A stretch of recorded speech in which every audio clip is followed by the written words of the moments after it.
Oke teman-teman, sekarang kita akan membuat video cara membedakan kabel kawat sama kabel aluminium ya. Karena ada pertanyaan dari teman kita di komentar begini. Maaf bang, mau nanya nih, gimana cara membedakan kabel kawat yang aluminium sama full tembaga? Nah, dia bingung membedakan cara membedakan kabel kawat sama kabel tembaga. Bagi teknisi mungkin ini bukan kendala ya, bukan kendala. Kalau teknisi merasa ini adalah kendala, berarti dia bukan teknisi ya.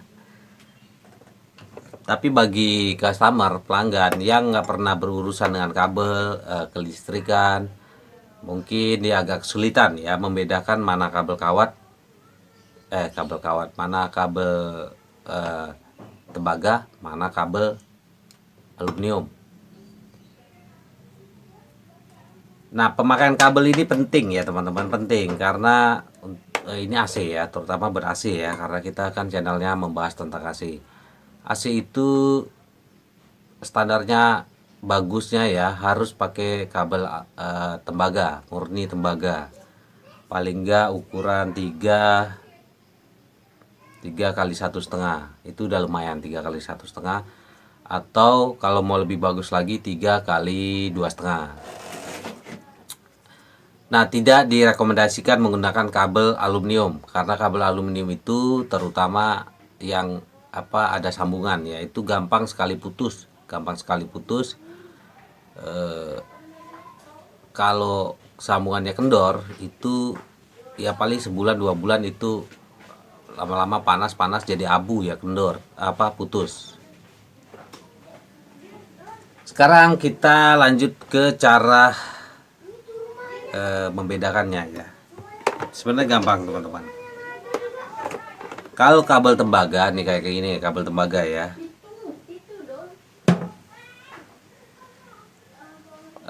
dilihat dari fisiknya biasanya kabel tembaga itu agak keras ya, agak lebih kaku, lebih keras ya karena tembaga. Lalu dilihat dari potongan ya, kita potong kabelnya gini, potong mana nih? Nah, itu kelihatan merah ya, merah semua, merah apa oranye apa coklat sih, itu warna tembaga lah pokoknya ya, kemerah-merahan gitu. Agak susah ya, kamera jelek ya, burem ya, pokoknya gitulah. Nah, atau dikelet ya teman-teman, dibuka gini isinya ya, isi kabelnya itu, terus di gesek-gesek gini ya, pakai entah pisau cutter atau kayak gini gergaji, gesek-gesek gini, dia nggak berubah teman-teman, warnanya nggak berubah ya, tetap merah gini, merah tembaga gini ya. Kalau yang asli tembaga ini dibeset-beset terus, gesek-gesek gitu, tetap merah gini, nggak berubah warnanya ya, tetap. Ini untuk tembaga. Nah, ini ukuran 3 kali 1,5 kayak gini. Ini lumayan, 3 kali 1,5 ini udah lumayan gede lah, cukup lah buat AC ya, buat AC cukup ini. Nah, sekarang kita lanjut ke yang aluminium ya.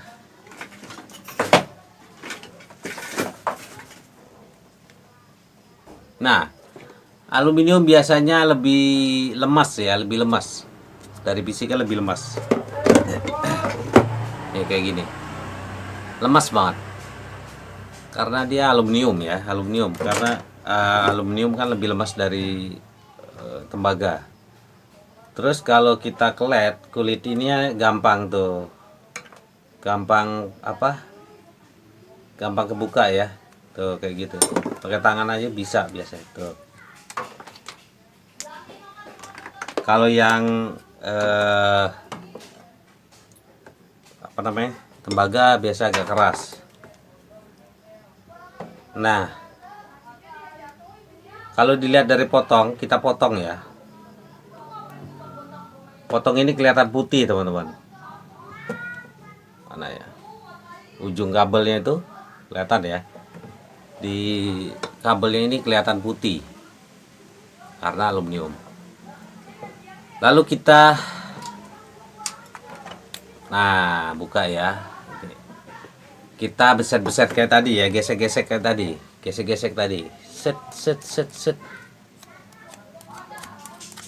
Nah, kalau yang aluminium dia berubah jadi putih, teman-teman. Tuh. Berubah jadi putih. Oke.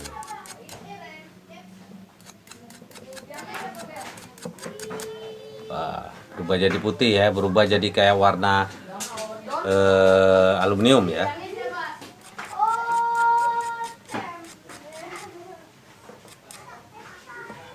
Oh, jadi putih ya, kelihatan ya putih ya. Karena kalau kabel aluminium itu biasanya dia sepuhan, jadi warna tembaganya itu cuma sepuhan teman-teman, di luarnya aja, di luar apa? Di luar kabel ini aja yang warna tembaga. Dalamnya biasanya tetap aluminium. Nah, diginiin tuh lebih lemas ya.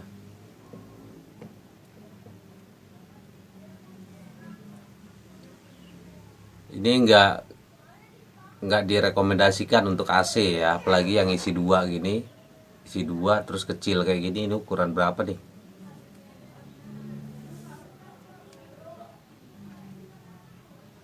2 kali 2,5. 2 kali 2,5 segini. Bohong banget ini kabel ya. Bohong ini kabel. Jadi 2 kali 2,5 tapi segini. Gimana ini pabriknya nih? Nah, ini kalau kabel aluminium ini disambung teman-teman, sambung. Kita bikin sambungan ya.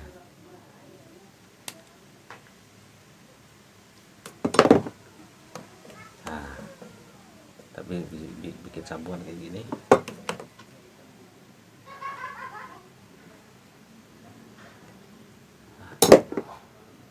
Nah, ini kalau apa?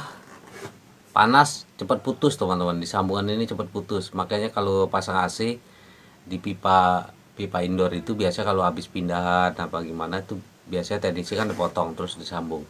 Ini bahaya sekali teman-teman. Bahayanya ya dia kalau kendor itu bisa panas, bisa ada cipratan apa pijar api, atau ini bisa menyebabkan kebakaran juga ya, atau putus teman-teman.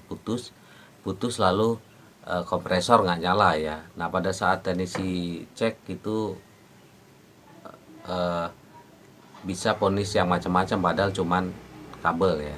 Jadi tidak direkomendasikan pakai kabel aluminium, lalu apalagi ada sambungan. Nah, itu nggak bagus banget. Ada lagi kabel. Nah, ini asli tembaga teman-teman, tapi kecil banget tuh. Nah, ini juga sebenarnya nggak bagus ya, nggak boleh pakai ini buat AC. Ukuran berapa nih? 3 kali 1,5 ya, 3 kali 1,5 tapi kecil banget teman-teman. 1,5 kecil. Padahal yang tadi ini yang benernya itu nih. Nah, ini 1,5. Coba. Ini 3 kali 1,5 ya, segede ini. Ini 3 kali 1,5, segede. Alah, kecil banget teman-teman. Jadi ukuran ini nggak terlalu ini ya. Kita ngelihatnya itu dari lihat aja secara fisik ya teman-teman. Ini walaupun tembaga tapi nggak direkomendasikan untuk AC ya. Terlalu kecil teman-teman, terlalu kecil buat AC. Kabel itu paling enggak ya 3 kali 2,5, 3 kali 1,5. Nah, AC itu wajib pakai isi 3 ya pada unit low watt atau standar isi 3. Banyak teknisi yang pakai isi 2. Nah, itu nggak sesuai standar ya teman-teman. Isi 3 pada unit standar dan low watt itu karena ya ini kan ada api netral, lalu grounding. Nah, grounding itu jangan diabaikan. Grounding itu penting ya, penting grounding. Nah, isi 4 untuk unit inverter. Nah, unit inverter biasa teknisi banyak yang pakai isi 3. Jadi grounding nggak dipakai. Padahal itu juga penting ya. Apalagi inverter biasa kalau groundingnya nggak dipakai itu biasanya nyetrum body outdoor itu ada kayak listrik bocor gitu, kayak nyetrum gitu ya. Oke, jadi gitu ya teman-teman, cara membedakan kabel aluminium dan tembaga. Dibeset-beset aja. Kalau mau gampang tuh dikerok ya, dikerok aja. Kalau putih dapat dipastikan itu aluminium ya. Kalau dia misalkan nggak berubah, dikerok sampai dalam tuh, dikerok kayak gini, nggak berubah, tetap warna kayak gitu, berarti tembaga ya. Tapi dari fisik juga sebenarnya gampang sih. Kalau tembaga kan di gini-giniin itu agak kaku ya, agak keras. Kalau aluminium itu digini-gini juga lembek ya, lemes. Oke gitu ya teman-teman, cara membedakan kabel aluminium dan tembaga. Jika masih ada yang kurang paham atau ada yang mau ditanyakan, silahkan di komentar ya. Insya Allah gue bales, pasti gue bales. Kalau slow respon berarti ya gue lagi main badminton kali. Oke, terima kasih ya.